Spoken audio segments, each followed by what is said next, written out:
a number of things. But I think KAKTUS said something really, really important. He said it, and I'm just going to pull my notes because I was making some notes. He said, death of ambition. I would say the loss of hope. And so lots of things can build up and overtake you. And I think part of that is saying we've got to talk. And KAKTUS said that really well. I honour anyone who comes out and says, I've had challenges in that area, because when you do that, you're always vulnerable. And even when you share, I've had my challenges with my mental health. And I'm a leader. I oversee a number of organisations. But at times things get on top of you. I sent you a quote by Johnny Depp, and I think this really captures it. It says, people cry not because they are weak, it's because they've been strong for too long.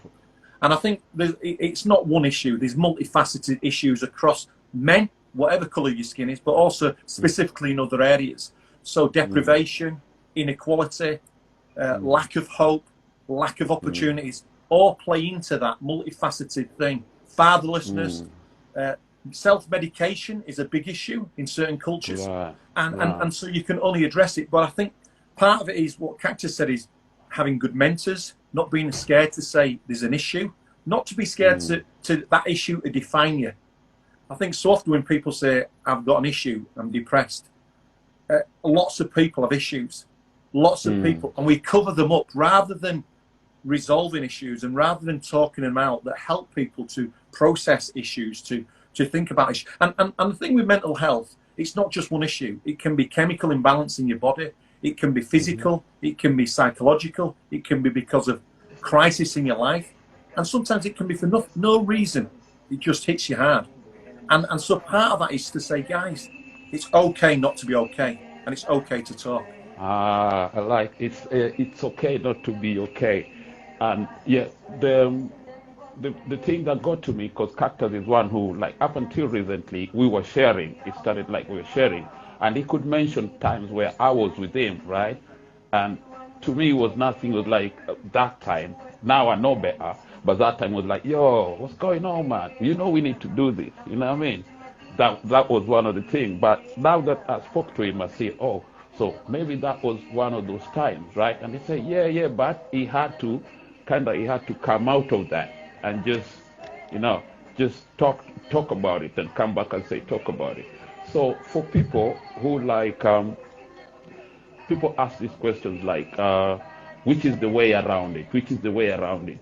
Like, apart from talking, or like you can't just hold it to yourself, right? And somebody would not want to talk about it because they get this label.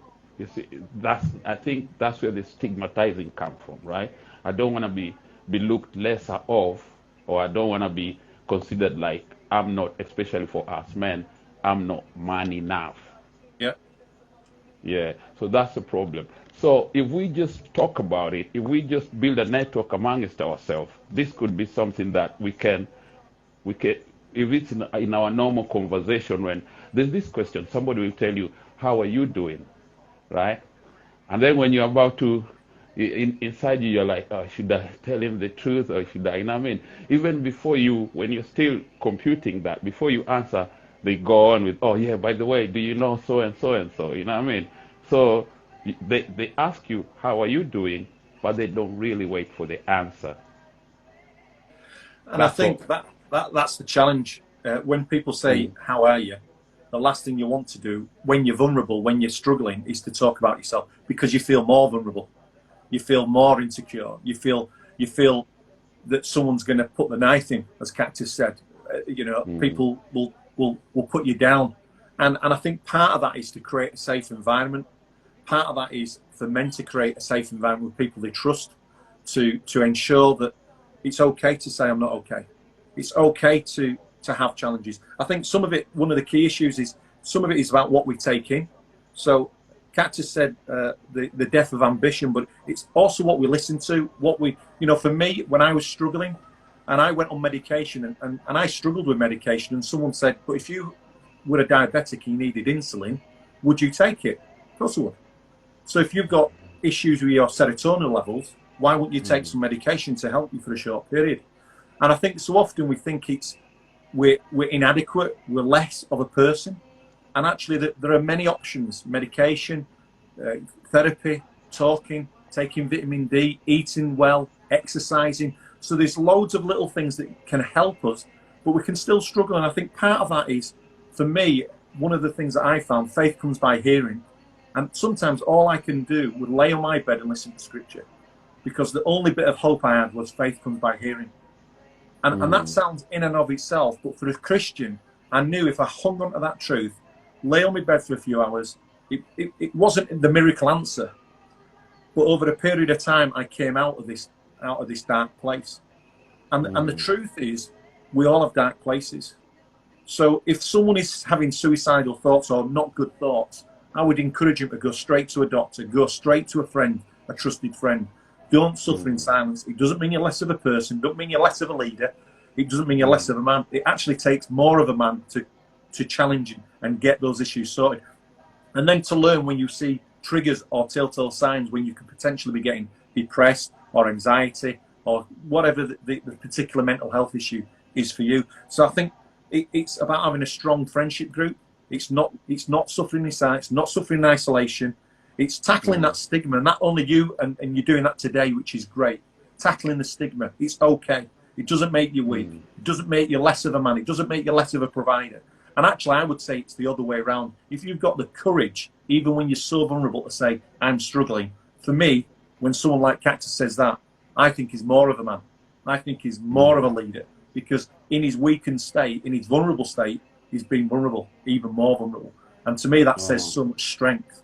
Rather than turn it around on its head and saying, you're an idiot, you're weak, I think actually we need to turn the scenario around and say, no, that's a strong man, and we need to help him just because he's not as strong as he could be at this moment in time. Yeah. My dad, who I think is the strongest person ever, always used to tell me, it's okay to make a mistake. Just accept you made a mistake. So it's okay. Anybody can make a mistake. Just accept you make a mistake. And my dad used to tell me, what's wrong is, I think I'm coming to the circle of friends, is if you make a mistake and you're around your friends and they don't tell you make a mistake, and I come to find out, I don't play with you out there, I come to find out you've made a mistake, that's wrong. See? So I'm talking about this circle of friends. You might have a circle of friends based on whatever, work, colleagues, or where you live, or whatever. And then maybe some of them are toxic, who you know what I'm saying? Some of them are like, just not even when something is wrong, not with you or them, who even when you're watching something on telly, or when you saw news is coming up, they're just on that negative side. They're just toxic, right? Which is something anybody can experience. And to me, I think those are with them kind of people in your circle, they kind of make you withdraw more. So how do you tackle a friend of yours who is always down, is always like looking down upon things, and is in your immediate circle and kind of makes you feel like already I can't discuss that issue, the really burning issue I have, I can't highlight it if we're just sitting here and you're casting all this. How do you deal with that? I think the challenge is you can only do it when, you may have heard this phrase, there's people that charge your batteries and people that drain your batteries. And if you're going into that situation, you've got to be ready that your battery's got to be charged. You can't go in. You know, the greatest commandment is love God with all your heart, soul, mind, and strength. Love others as you love yourself. I find that really difficult. It's easier to love others than sometimes it is to love yourself. But if you don't love yourself, you can't be strong enough to help someone else. And I think this journey is a quick one. There's a tablet. I've had a chat. It's all over. It takes time. And so I think one of the key things about this season that we find ourselves in isolation is to be kind to yourself. We're all going to make mistakes. Be gracious unto yourself. Be kind unto yourself. It's a lot. It's the battle of the mind. We hear it all the time. Self-talk. You need people. You've got to. And I'm not just talking about positive talk. It's about having healthy input into your life. It's having healthy input into your life, both spiritually, emotionally, physically. It's not just one thing. It's a collection of things. And then I think you're right. It's about being aware of if someone is toxic. Sometimes you've got to make that hard decision to say, I'm not in a place that I can deal with that toxicity. And sometimes you've got to also say, they're never going to change because it's going to impact me. You can only help someone up the ladder if you're helping them pull up. It's very difficult if you're below them and they're stepping onto you.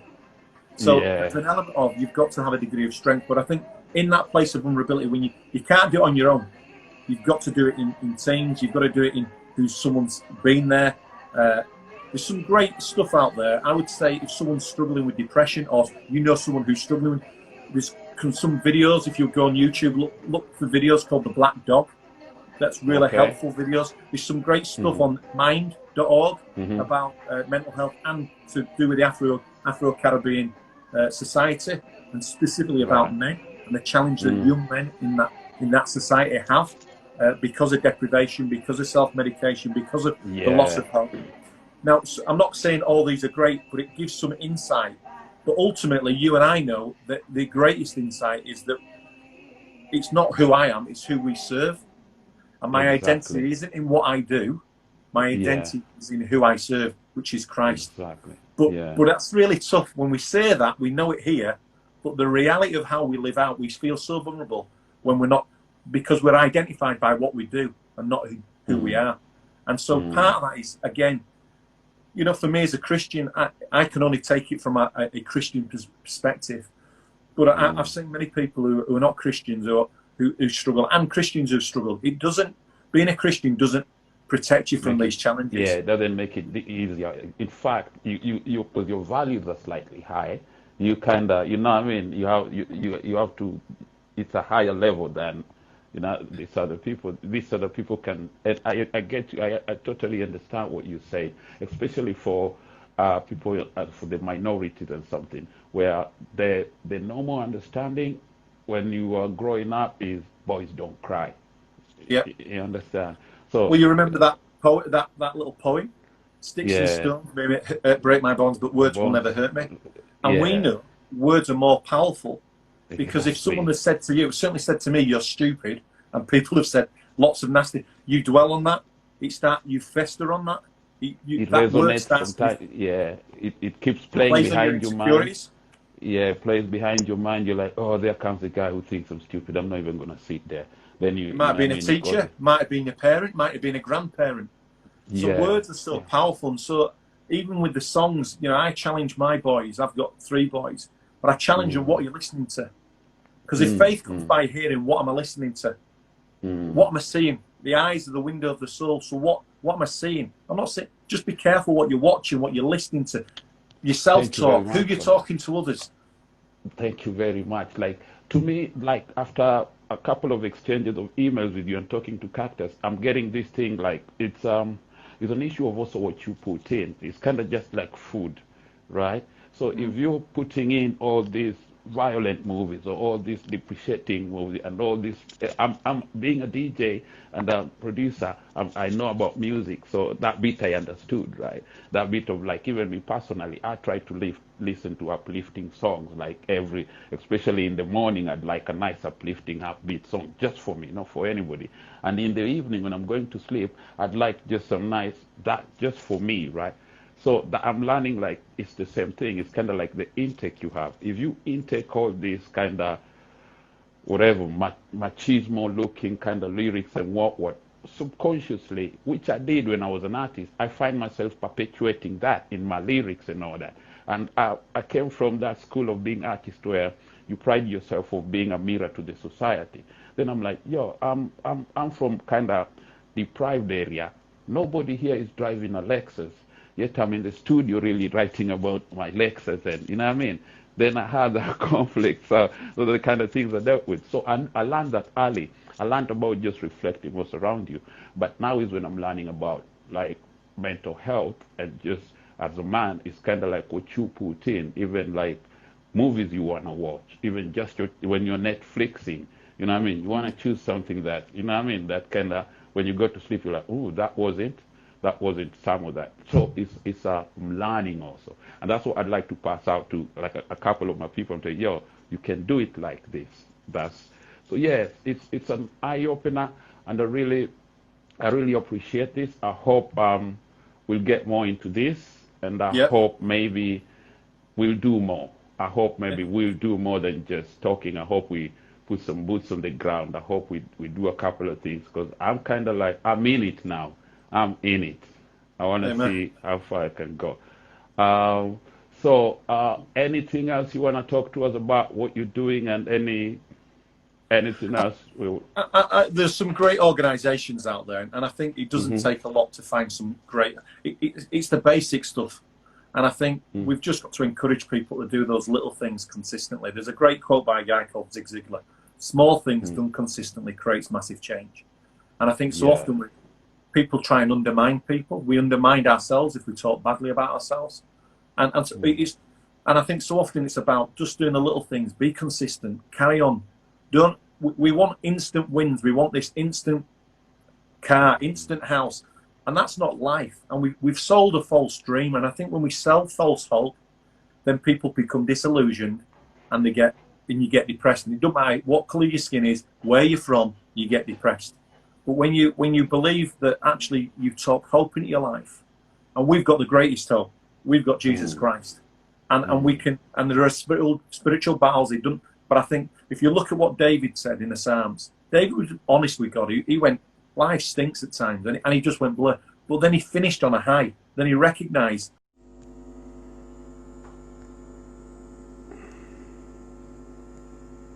Sorry, hashtag.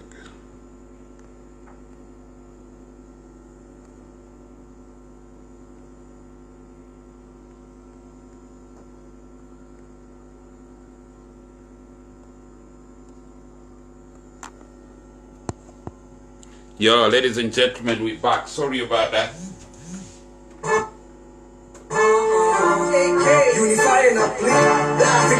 about that. Mr. Warren, if you want to come back, please. Sorry about that. Technical issues. You know how we go sometimes, isn't it? Let's listen to this.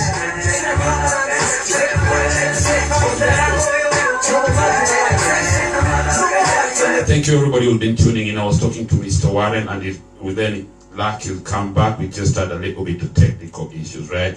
Yeah, he's back. Oh,